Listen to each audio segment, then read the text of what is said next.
people have to see to believe. So some people can't see, but they could feel. Because feeling is part of life. We are born to work.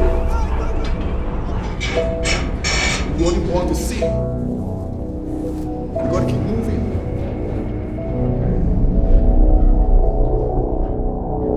You gotta finish your work.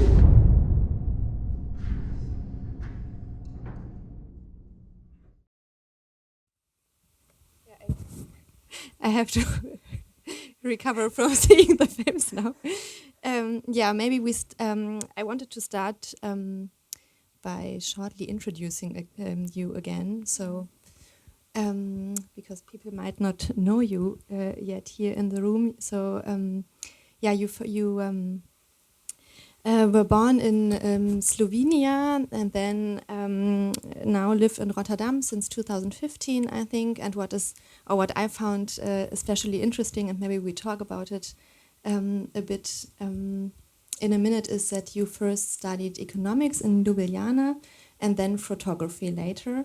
And I don't say too much about your artistic practice now because, we saw your works, and I think we are talking about it while talking about the works. So, even though we now saw You Can't Automate Me, I think it would be nice to come back to the first movie we saw, Per Meeting Hearts, because we said it's nice to not only talk about the two works separately, but also to look at in how far there are like parallels and like certain themes and aspects that you seem to be interested in, and that also might appear then in the project that you are working on for next year for the wedding. So, Per Meeting Hearts, the film that you shot in a prison in Belgium. You told me earlier you started working on while you were still in your master studies, and maybe let's just begin with the simple questions. How did you come over this topic? How did you approach it? Good evening, everyone. First, so nice that you come tonight. Permeating Hearts started with my quest for exploring what reading fiction, what reading stories does to people. And I don't know what got into me, but it was almost like an obsession. And maybe it was a way to, you mentioned the studies of economics. It was maybe a way for me to really go away from that, but it really started with a very personal fascination. Mm-hmm. I was a big reader as a child, and I could really got lost in stories, and I knew when I decided to pursue artistic path, when I decided to start at the masters, I wanted to explore the theme of empathy, and that really connects well with literature. And I did a lot of other projects also exploring that. That led to this one. This was kind of the final work. Yeah. But it's a pretty big step from literature also to a prison. It kind of happened. It was not my choice to look for to read with prisoners. Mm-hmm. I met this scientist who is exploring what reading does to people, and he told me about these reading groups in Belgium. But before this one, I was also reading, for example, with my family members. I invited my aunts and cousins and my mom, and we went to the cave in Slovenia. Yeah.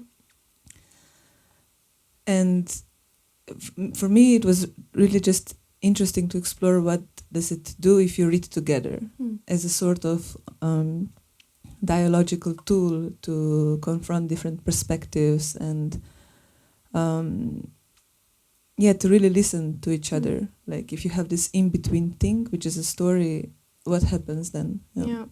Yeah, I mean, this is also like one aspect that I found like comes again also in your later like in the second work that we saw today, that you are like very interested in like community experiences and but let's stay for a minute with Permeating Hearts. So like I have different questions. I was wondering firstly like how did you approach like then the prisoners, like how did you finally like find this theme for you? And then I find it very interesting like that this collective practice somehow is like a facilitator within this this group of men to open up and to somehow very existential questions and So basically it started, as I said, I got in contact with this reading organization and I thought, wow, that's, I want to see if I can make this possible to read with a group of prisoners, because I thought it's very nice way to go deeper in this question. And not only was I interested in what reading does to people, but also in this question of how reality entwines with fiction and from all sorts of different ways. And I thought, okay, prison itself, not only as a societal construct, but also, also in a more metaphoric sense, it's a space that's interesting to explore. So I got in touch with the prison, with the reading organization, and we got permission from the Ministry of Defense, or I forgot what it was, to film. And then I basically sent a very personal invitation to every prison cell and invited prisoners to come to the reading group. So I think that very personalized approach really helped to get a very nice group of men that were also really dedicated, because it's not obligatory for them to come every week, but they were really coming back. And I was really grateful for that. But we had a very nice click from the start. So they were really... They were very enthusiastic and really, just excited. And you said that like you did several reading sessions, but only like documented like later ones or the last ones, so that they already like found themselves as a reading group and had a certain dynamic established somehow. And and maybe we can also talk about the fact that they are wearing masks. So this question like of visibility and invisibility, and also questions of knowledge that and identity, like so many questions come with this wearing of masks. So maybe you can just talk a bit about it. Basically I was not allowed to show their faces. You can still see a bit of their faces, but I really wanted to have a total shot where you can see the whole group. And so I asked them if they were up for making their own masks. And next week when they came, I was really surprised that they really made that they made the masks, and they also brought letters, and that was in the last sessions when we filmed. So it was more like a practical thing, almost like it. I was not like it. First of all, it was me practical thing, but on the second layer is of course that.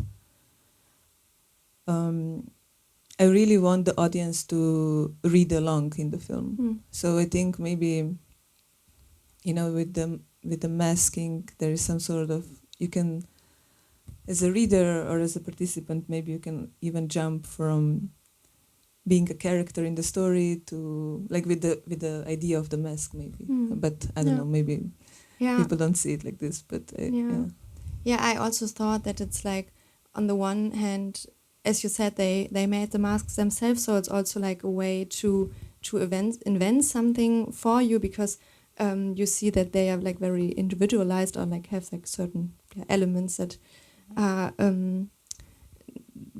not the same for all of the masks. And as a second thought that I had was that it's also just a way to like feel secure, like behind the masks. We also maybe sometimes have this with this mask wearing due to Corona. True, true, and maybe it's facilitates to like, on the one hand, like be not so vulnerable, and then show another level of vulnerability. I don't know. Yeah, I think so. I mean, we were only wearing them for a specific scene, Okay. But I mean, it also works in the end as a final film. It works as a filmic device. I think almost as in this invitation for reading. I think in that sense. I think in that sense, I think it's also interesting. And maybe one last question on this work. You also told me when we were speaking about it a bit before that you were sometimes very surprised about how much they opened up during the reading sessions and what came like out of it. And what was your like feeling about how the dynamics developed, or how did what impact had it on them? They were. I mean, I don't know. They were really. Just like from the first meeting, and I was unsure what I'm going into. They were really open, and I was not even asking for but I think there was maybe. I think they really were curious and willing to read, and also some of them really love reading, and also one of them expressed that he wants to write. So I think it was just like almost like a place of play, and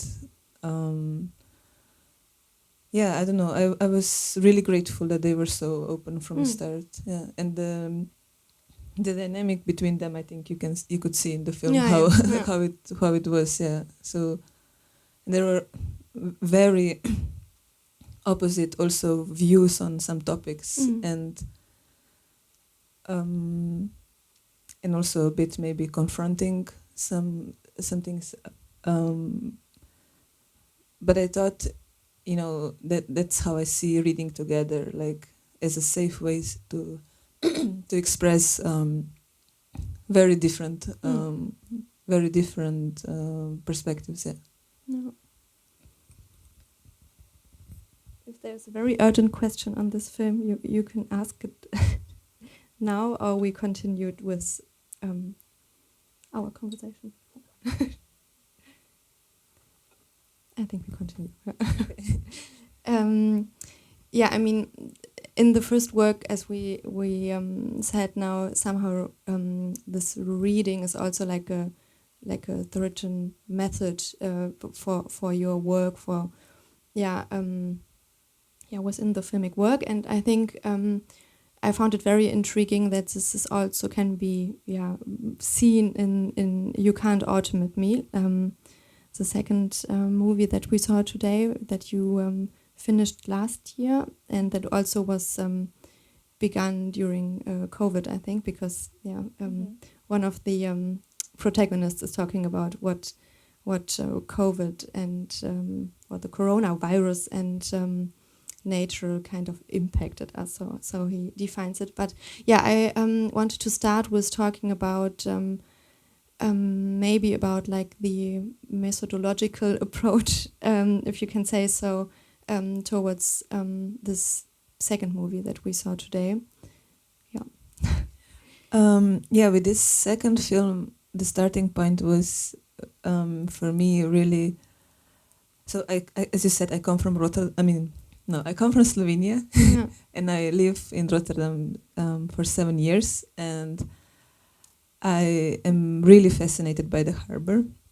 It's a huge industrial area, very, very intense for body. I mean, when you go and walk there, you can really even get a headache.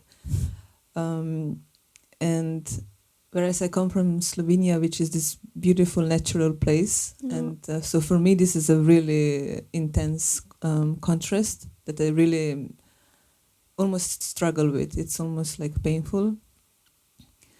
And so for me, the motivation to make this film was, okay, how can I tell a story about the harbor through body? Like, almost if a body becomes a camera. Mm-hmm. And it took a long time to find people who I could collaborate with. Mm-hmm. Because harbor is really, really huge. It's very hard to enter because it's all like company premises. It's very intense environment. Besides all the really bad smells but I kept going. Like I kept insisting. First, I was really going even in the middle of the night. 4 a.m. in the morning, on the cycling road, trying to stop.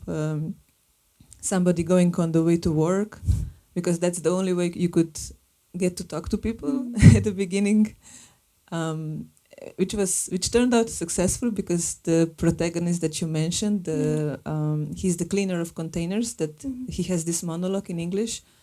That's how I met him, basically. Okay.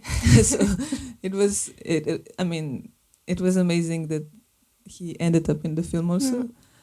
And then I started to go to the harbor with a journalist from Rotterdam. He's writing a book about the harbor, and he came across Leisures, and he told me about them. And then I went to the union meeting, and it was like November evening, and I come there, and there's a room full of men, and I was a bit. They were really kind, but I was also a bit surprised in a sense that they were really, I couldn't picture them doing dance exercises, because that was my idea, to make a film through movement exercises. And so I dropped the idea to collaborate with them, to invite them. And then after a few months, I decided to get again in touch, because I realized basically, their work was exactly something that I wanted to tell about with this film. It's so like it's the work that is manual. It's they're such a significant part of the supply chain. Yeah. It's really, it made all the sense in the world. And then when I decided to invite them, I was also really surprised how open they were. Like, because the first invitation was, hey, do you want to come to the ballet studios for the interviews? And I was like, okay, nobody's gonna respond, but they responded. Yeah. So I was really also, I don't know what it was. I mean, lucky or just, But I think they're so proud of their work, of the work they do, and I think it's also clear in the film. Yeah. And they were, and people don't know about them. Like, it's a community of 600 men, and even old Rotterdam people, they don't know about, it's, so I think they also just crave to share their story. Yeah. I think you can really see that they want to tell a story, and that they are like also very have like a strong identification or enthusiasm about what they are doing. But I think it's also like interesting, like the choreography that you develop with them, and the bodily work that they do anyway somehow like relates or like at least how you configure it very much relates to each other, and this sounds like as if it were like a happy coincidence. Yeah. Yeah, that was very well thought of. Yeah, with Angeliki Diakrusi, she's a good friend and a media artist, but she has really good experience in Feldenkrais, Buddha, deep listening. And with her, we developed these exercises, but they were all based on the interviews with Lesher. So everything was really connected from their movement technique, working technique, or inspired from their work. So, and also when we, because we didn't rehearse at all with workers, I told them that what we were gonna do, and that I told them also my motivation for the film, everything, but I still didn't know if they would, how would they actually react to these exercises, because we were doing even weirder stuff that you see in the film. But yeah, they were also just curious, I think, about this, about us, film crew, artists, and, I don't know. Yeah, but so, like, as you said, on the one hand, you wanted to make a film about also the environment or the landscape and the bodily movements, but at the same time I found it also very interesting, or this is what I meant, like, with the method of that came in also with a collaboration with your partner, that this method or your work with them also opened them up on a very, like, also again on in emotional level. So they speak about very existential or emotional themes, and at the same time, and this is also like a parallel, I think, to the first work, you have this, or at least it was my impression, strong community of men that whose work might not be so visible in society. So yeah, these are some thoughts that I have that you maybe want to speak a little about. Yeah, there is this vulnerability that there is, that they shared with us. I mean, it's, I think in this case, with this film, you have to understand that this is really dangerous work. And when I met, the story about Yoshi, the boy that died, right? It's when I met Django, the friend, the boy, the guy that is telling the story. He was so traumatized by that event that he needed to share it. And when at the premiere of the film at the festival, the whole family was there. I mean, they all came, and also with their families, and the family of the boy that died was also there, and it was almost cathartic for them. I think it was also exactly a year and a half after the death, and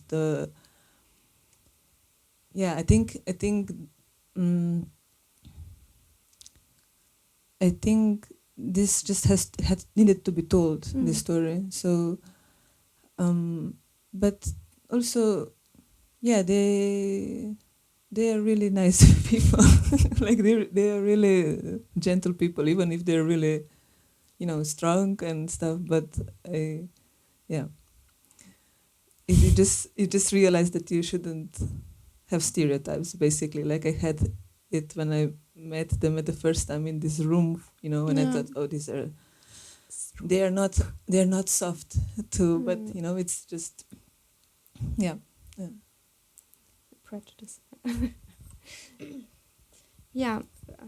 Maybe now we come to your future plans, and also to by that we can talk a little about draw more connections between the themes that you are interested in. So we are in Mülheim now because we are planning this exhibition Roding Schlaf in 2023, and you will be part of it and currently develop a new work, a film work that has also now the working title Reflecting Landscape in Dreams, or at least these are like topics that interest you in context of this new work. And I thought we also here start like with this very simple question: how you approached the landscape here and how you perceived, or what the rural area. What was your first impression?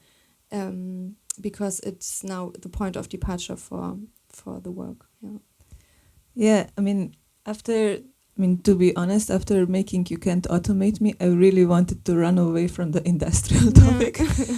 And I think with Britta, I also told her I was interested in some other topics, but then when I started to really read about the region, I got hooked with the landscape again. So I couldn't run away from it, actually. And it's nice because I'm really excited about it and enthusiastic. But yeah, reading about the rural region, Ruhrgebiet, what really grabbed my attention was that it's this post-mining landscape, right? That I was really touched, I think, at the moment when I came across the paper by German anthropologist, and she lives in Australia. And she was sharing the experience of her grandfather who worked in the mine here, and he said that he felt really intense guilt from taking all this material out from the ground, and indeed, like this is like a cyborg landscape almost, like so much has been taken out that the underground is hollow, so it sinks almost. It's been like there is tendency towards sinking, and it's it connects a bit to the why, also how I approached work in Rotterdam, like our human tendency to extract, but it makes sense. We are all of us in this room, we are making use of fossil fuels, and it's a very real reality that we are depending on it. And it's very important that we look for exit out of it and going to other methods. But what I want to say is that this I find very touching, and then I remembered I read this article in New Yorker a couple of years ago about the accident in a mining village in 1966 in Aberfan in South Wales, where a waste heap from coal waste heap fell on the village, slid on the village, and a lot of people died. And there were some children who dreamt about this event, and some other people before this happened. And there was a psychiatrist, John Barker, who started, based on that, collecting premonitions of around UK for years then. And he did this by just posting an article in newspapers, and I started to, and this is basically my direction also for a project here. I want to explore how I'm not interested in premonitions, but just how I'm basically interested in this emotional engagement with the landscape and how it reflects in dreams. And yeah, so and there are certain areas in the region that I'm interested in, and I'd like to explore it in this kind of way. Yeah. Yeah, I mean, it's on the one hand interesting because, as you said, it also touches the topic of like how to think about the future, how to imagine a future through in terms of like the Energiewende, like clean energy, climate change, and like the this post-industrial area that we are confronted with, but not through only I don't know, clearly scientific means, or as far as you described it, but also through other means with other vehicles and through dreams and or through like elements from subconscious or pre-conscious structures or infrastructures. And I find it on the one hand interesting because our wording is also about sleep and there are certain elements. On the one hand, it's interesting because landscape and the infrastructure of dreams also have like a specific relation, I think. So if you like dreams have like a architectural infrastructure, there are sometimes rooms that you see or don't see. Like there is like a certain connection between dreams and space somehow, and landscape. And on the other hand, I think again dreams are told like by individuals. So you are again like approach certain people to tell their dreams and get through like certain people in touch with the landscape that you want to tell something about. So this is like interesting. But maybe let's talk a little more about like how what's like the status quo and what is like the specific method that you want to use. Basically it's I have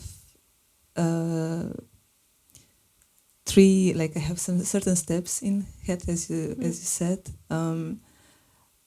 First, I would, where to start this?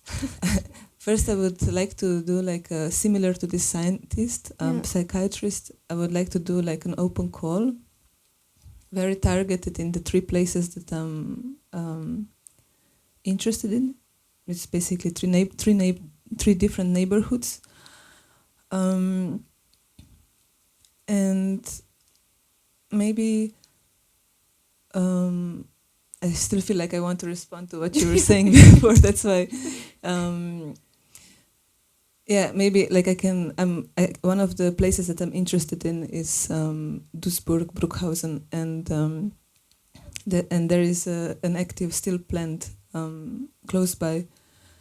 And you said that dreams are very individual, and I feel like in the West here or in Europe, there is almost like a stigma around night dreaming, like in a sense that dreams are absurd, they're fantastical, we cannot really take them too seriously, or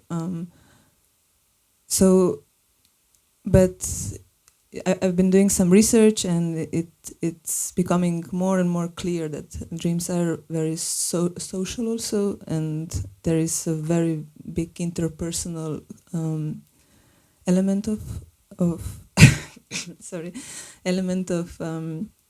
dreaming. We don't dream alone. There are always other people or events that are external to us that feature in the dreams. And I find it very nice. Like I read that in Aborigines in the Australian West Desert. I'm not sure exactly if I remember correctly, but they have an active practice of dream sharing, in a sense that they would um, you know, teach their children from very young that they share their nightmares and fears, so that they would learn how to respond to this in the dreams.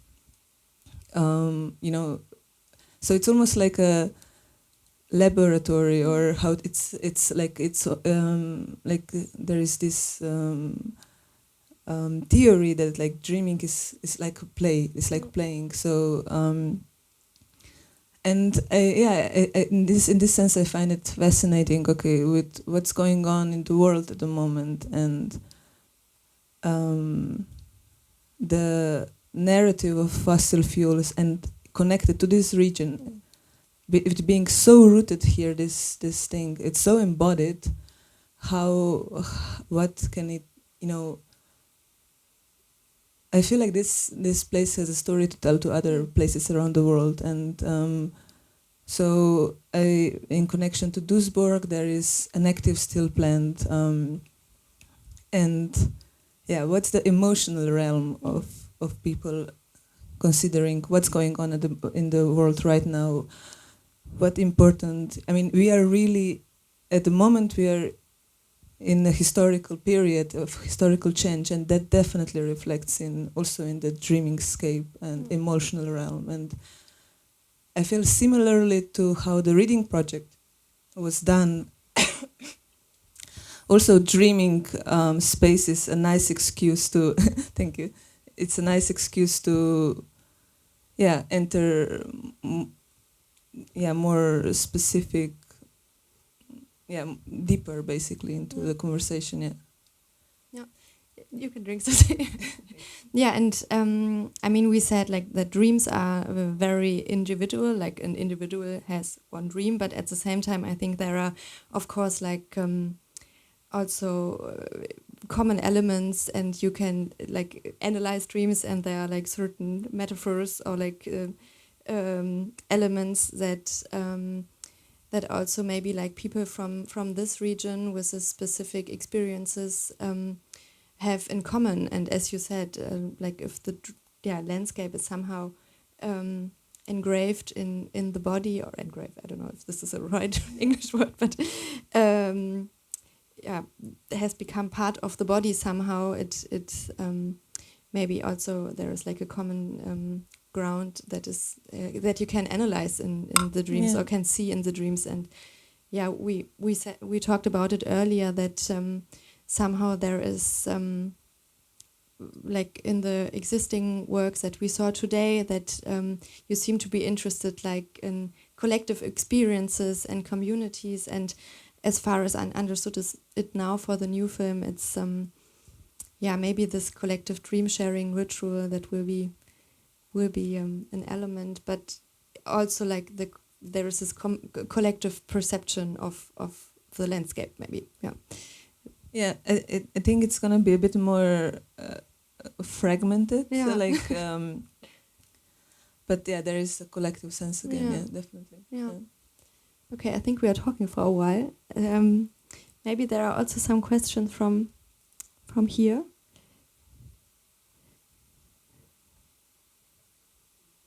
Yeah, I saw you already. I think I can also speak loud. Is it okay? Yeah. Okay, yeah. Take the mask off if you want to. Yeah. Okay. So, which other neighborhoods are you interested in? She asked which other neighborhoods you are interested in. Also Dortmund Nordstadt and Mulheim an der Ruhr here. Yeah. So, but also, I mean, I'm also still open, but these are the three spaces that I'm looking at actively. Yeah.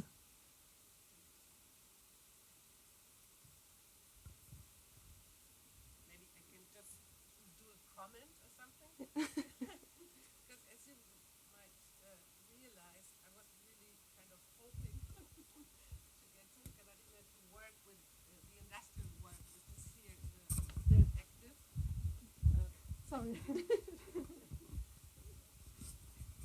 Okay, as you might have realized by seeing the films, I was hoping somehow that Katarina is interested in the industrial work which is still done here, because the idea of post-industrial region is not true. There is still industrial work, even a day and night shift in some places, and I thought would be nice to get into the rural landscape by reflecting on the work which is still done.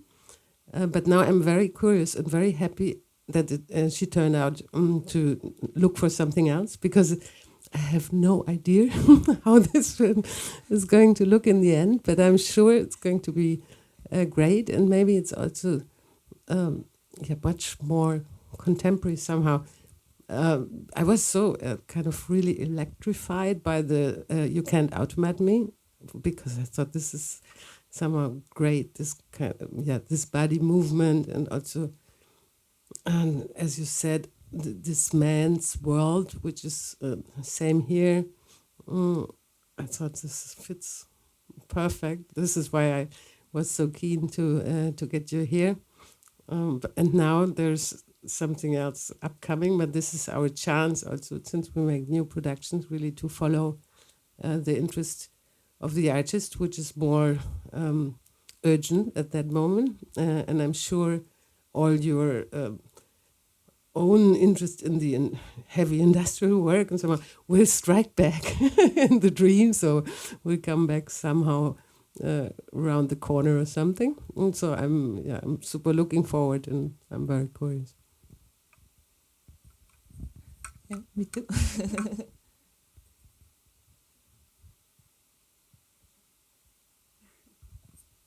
Hi, thanks for giving us a glimpse into your work. I'm looking forward to. I was wondering, when you speak about dreams and the collective memory, if this also finds its way in fairy tales, for example, which are maybe typical for that region. I have to mention I'm not living here for such a long time, so I'm just wondering if this is also, if you have any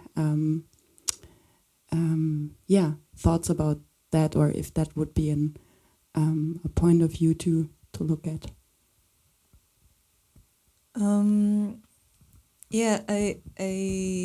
I am interested in the literature of the region, but at the moment I haven't read anything. I just read like a research done on this topic, but I don't know. I think I want to steer away from. In this case, I think it's different. I think dreaming space is.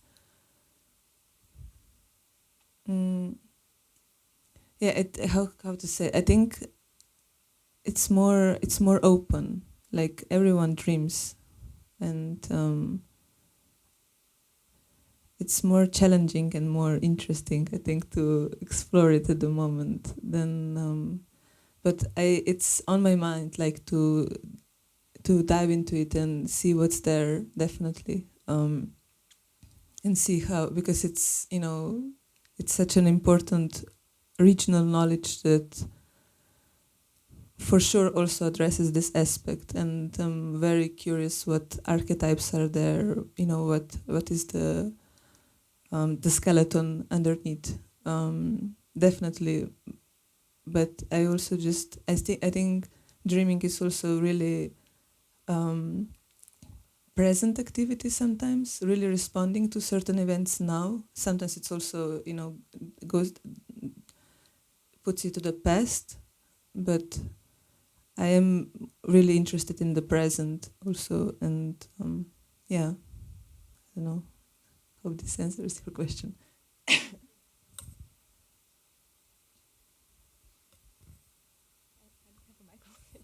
Yeah, there's another question. Yeah, it's just good if for the record. Yeah. Yeah, okay, the fox. Yeah. The fox. So maybe you can tell a little bit about why it's shown, why it's part of the movie. Yeah. From a start, when working on You Can't Automate Me, I was also really interested in the animal perspective of the harbor. And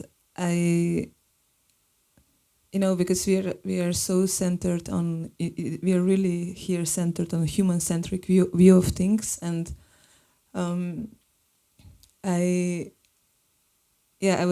was curious about that aspect a lot, and then I was very lucky or happy that I didn't have to force that, because I didn't have to force this idea in the film, because lashers are occasionally encountering animals on the ships that come from faraway places. So there is not only fox, there are 4 animals: snake, fox, monkey, and butterflies, and little forest that is actually not there. But it really, and they are very subtle presence in the film. And I like that they are subtle, but they are there. I mean, their animals are definitely, it's part of the harbor. There are seals, there are, crazy amount of seagulls, and there are animals that sometimes really come from faraway places. They're like stowaway passengers on the ships, or deadly spiders, and they are the first people that meet them in the workers are the first that meet them in the harbor. And it also really points to this. I really made this film with this idea also. I don't think it's very clear when you see the film, but for me it was important idea in the back of the head, because Rotterdam is such an industrial place. I mean, not the city itself, but the harbor, but you can still feel it in the city. And if I'm gonna continue living in Rotterdam, I really want it to be much greener and also a bit wilder. In the Netherlands, nature is extremely controlled, and I wanted to, push against this idea that everything has to be controlled. And for me, it was really important to try to imagine maybe green harbor. And I also discussed these ideas with the workers, and we also did an exercise where they all imagined that they were an animal in the harbor. So the butterflies come from this exercise. It was like, it's how it came. This how the fox came in the in the film. Sorry.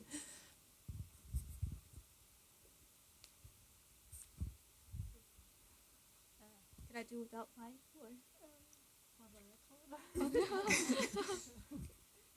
Hi. I really like your film. They are two different separate films, but somehow they sort of focus on the same demographics. Is there any special reason why? Is it because you assume they have an agonizing experience that's behind them? It's really not planned. I mean, it's not planned at all. It just it just happened. It really happened like this. Yeah, I mean, harbor is a men's world. I mean, if there were women working there, but my starting point was harbor, like, in the place itself and the landscape, and for the prisoners, it was also it was a lottery. I could have ended up in a woman's prison, but they sent me to this one, so I don't know. Yeah, but I mean, I also made the film with a woman reading together. So I mean, I think in the future I really want to explore my own cultural space, actually, and go and make a film in Slovenia also, or in the region there, and go more to to the space that's closer to my own identity. Yeah. Thank you. I think your project, when I heard it, it sounds like a scientific research, and it's a great idea to combine it with art. Yeah. Cool. Thank you. Are there more questions?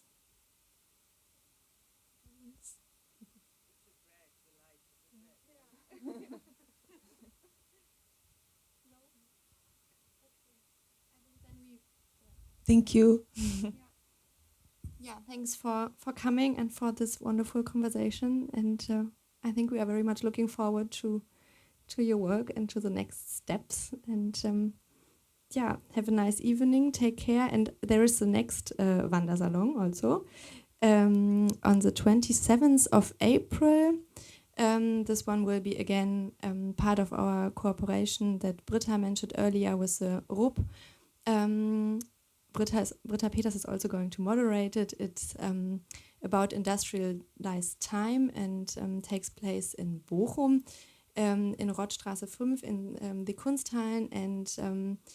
And there will be a conversation between Rachel Rakes, a curator from Utrecht, Ruth Ewan, who is an artist, and Julia Schade, who is postdoc at the Ruhr-Universität at the Exzellenzcluster, das Dokumentarische. And yeah, we are also looking forward to that. Yeah, have a nice evening. Thank you for organizing. Yeah. Thank you.